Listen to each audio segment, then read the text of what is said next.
자, 다시 읽어봐. 시작. 오작! 빙방으로 돌아오다. 아이, 잘했어요. 숨바꼭질은 아직도 계속되고 있었기 때문에 에드먼드와 루시가 다른 형제들을 찾는 데는 시간이 좀 걸렸다. 마침내 아이들 모두가 갑옷이 있는 길쭉한 방에 모였다. 루시가 소리쳤다. 피터 오빠, 수잔 언니, 모두 진짜야. 에드먼드 오빠도 봤어. 옷장 안에 다른 나라가 있어. 에드먼드 오빠랑 나랑 둘 다 가봤어. 우린 거기 숲속에서 만났고. 에드먼드 오빠, 빨리 다 말해. 피터가 물었다. 그게 무슨 소리야? 이제 이 이야기의 가장 불쾌한 사건을 이야기해야겠다. 에드먼드는 그때까지 배도 아프고 심통도 나고 루시가 옳다는데 짜증이 났지만 달리 뾰족한 수가 없었다. 그런데 벼랑간 피터가 질문을 하자 에드먼드는 자기 머릿속에서 더 이상 짜낼 수 없을 만큼 비열하고 못된 짓을 하기로 마음먹었다. 루시에게 톡톡히 창피를 주기로 작정한 것이다. 수잔이 말했다. 에드먼드, 말 좀 해봐. 에드먼드는 루시가 훨씬 나이가 많은 것처럼 거만한 표정을 짓고는 키득거리며 말했다. 어, 그래. 루시하고 나 놀고 있었어. 옷장 안의 나라를 진짜라고 치고 말이야. 물론 그거야 재미삼아 그런 거지. 사실은 아무것도 없어. 가엾은 루시는 에드먼드를 한번 쳐다보고는 방에서 뛰쳐나갔다. 에드먼드는 점점 더 심술궂어져서 자기가 대성공을 거두었다고 생각하고 곧장 말을 이었다. 또 저러네. 도대체 왜 저러지? 아주 못된 애야. 꼬맹이들이란 항상. 피터가 에드먼드 쪽으로 몸을 획 돌려 쏘아붙였다. 야, 이딱쳐. 넌 루시가 말도 안 되는 옷장 얘기를 할 때부터 줄곧 루시를 못살게 굴었어. 또 지금은 그 옷장에서 함께 놀아놓고는 다시 루시를 화나게 만들었잖아. 왜 그렇게 심술을 부리는 거야? 에드먼드는 화들짝 놀라서 말했다. 그렇지만 말도 안 되는 소리잖아. 물론 그래. 우리가 집을 떠나올 때까지만 해도 루시는 틀림없이 정상이었어. 하지만 여기 온 뒤로 머리가 이상해졌든지 아니면 아주 지독한 거짓말쟁이가 된 건지도 모르지.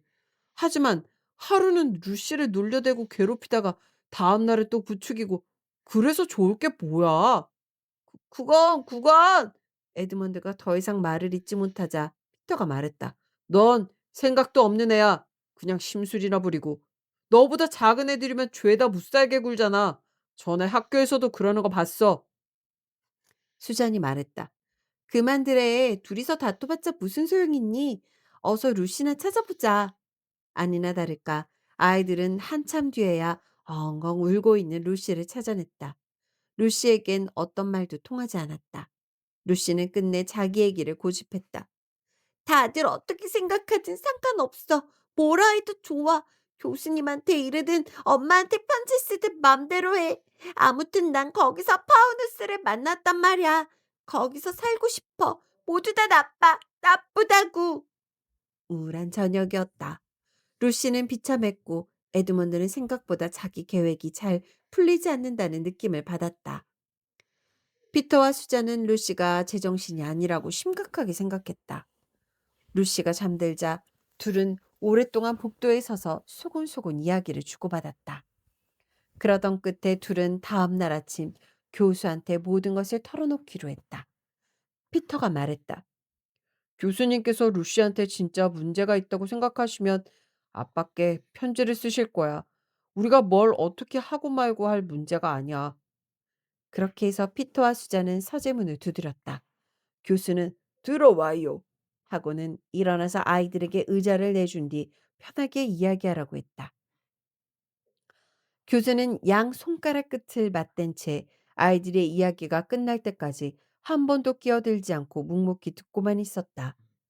교수는 이야기가 끝난 뒤에도 한동안 말이 없었다. 이윽고 교수는 목청을 가다듬고 아이들이 생각지도 못했던 말을 꺼냈다. 너희는 루시의 얘기가 사실이 아니란 걸 어떻게 알지? 어머, 그건... 수자는 입을 열다가 그만 멈칫했다. 노인의 표정이 너무나 진지했던 것이다. 이윽고 수잔이 다시 마음을 가다듬고 말했다.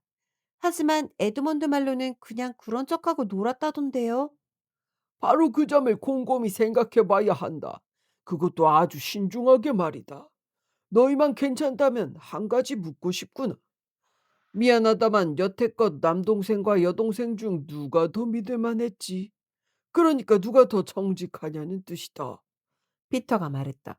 그게 진짜 이상한 건데요, 교수님. 이번 일이 있기 전까지는 늘 루시 쪽이었어요. 교수는 수잔을 바라보며 물었다. 그럼 네 생각은 어떠냐? 글쎄요, 평소 같으면 오빠 생각이랑 같다고 말하겠어요. 하지만 이번 일은 달라요. 수피니, 파우누스니 하는 것들이 사실일 리가 없어요. 그건 나도 모르는 일이다만 늘 정직하던 사람한테 거짓말을 했다고 몰아세우는 건 아주 심각한 문제야. 심각한 문제고 말고. 수잔이 말했다. 저희는 그 말이 참말일까 걱정했어요. 루시가 좀 잘못된 게 아닌가 싶어서요. 교수는 매우 차분하게 말했다. 미쳤다는 소리냐? 자, 쉽게 생각해 보자. 그 애랑 얘기해 보면 미치지 않았다는 걸 알 수 있을 거야. 그렇지만 수잔은 무슨 말인가 하려다가 그만두었다. 교수처럼 나이 든 어른이 그렇게 말하리라곤 전혀 짐작도 못했기 때문에 어떻게 받아들여야 할지 혼란스러웠다. 교수는 혼잣말처럼 중얼거렸다. 논리. 왜 요즘 학교에서는 논리학을 가르치지 않을까? 이 일에는 세 가지 가능성이 있어. 루시가 거짓말을 하고 있거나 미쳤거나 아니면 사실을 얘기하고 있거나. 너희는 그 애가 거짓말을 하지 않았다는 사실과 분명히 미치지 않았다는 사실을 알고 있어. 그럼 다른 증거가 없는 한 우리는 그 애의 말이 진실이라는 가정을 해야 한다.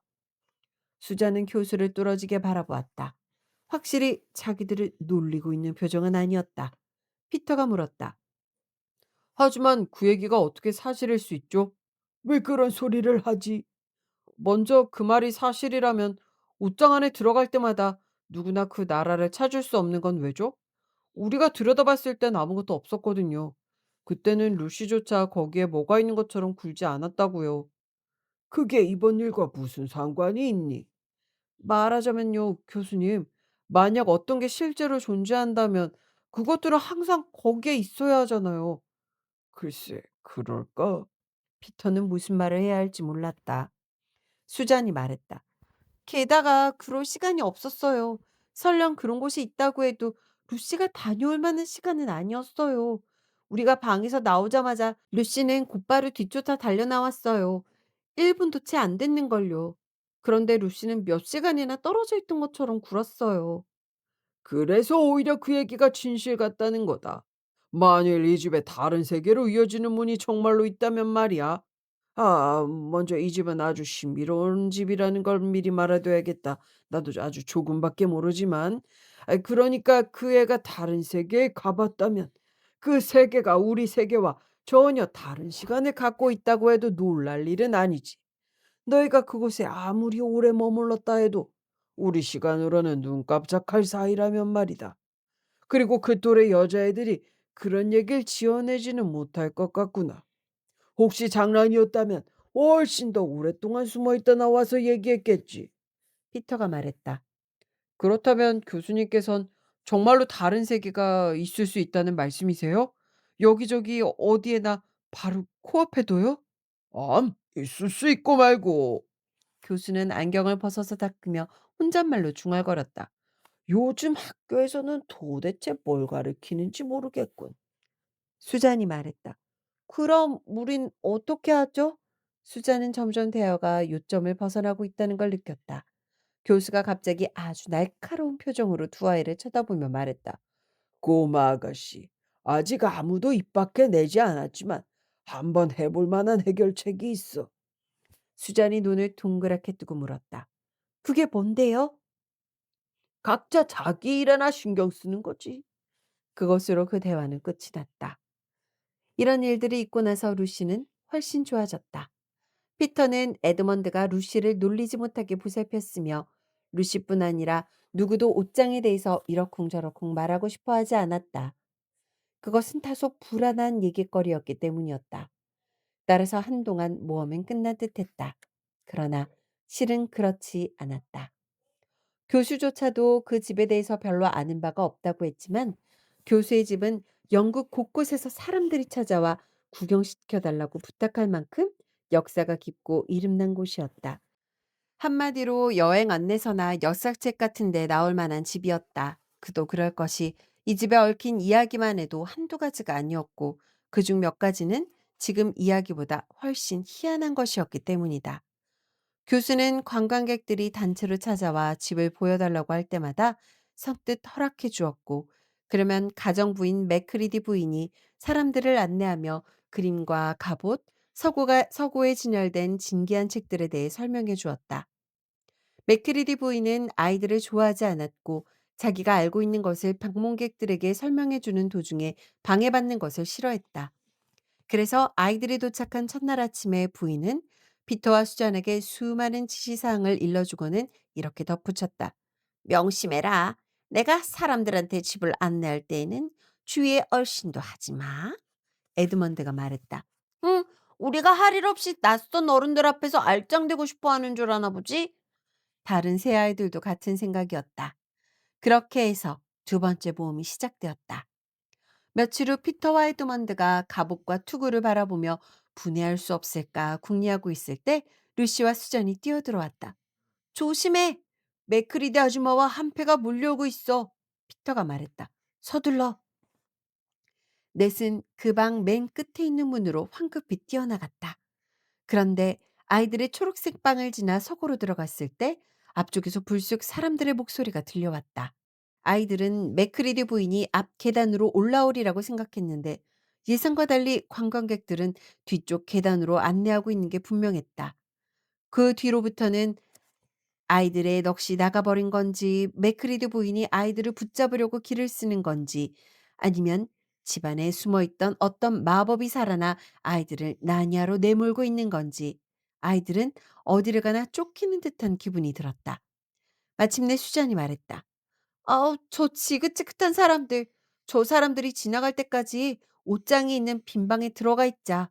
아무도 거기까지 쫓아오진 않을 거야. 그런데 아이들이 방 안에 들어서자마자 복도에서 또다시 사람들의 소리가 났다. 곧이어 누군가가 문을 더듬는 소리가 들리더니 손잡이가 돌아가는 것이 보였다. 피터가 나직이 속삭였다. 서둘러. 여기밖에 없어. 그러고는 옷장 문을 열었다. 넷은 후다닥 옷장 안으로 들어가 어둠 속에서 숨을 헉헉대며 앉아 있었다. 피터는 문을 꼭 잡고 있었지만 완전히 닫지는 않았다. 현명한 사람들이 그렇듯이 피터도 옷장 안에 들어가서 문을 꽉 닫으면 절대로 안 된다는 사실을 알고 있었기 때문이다.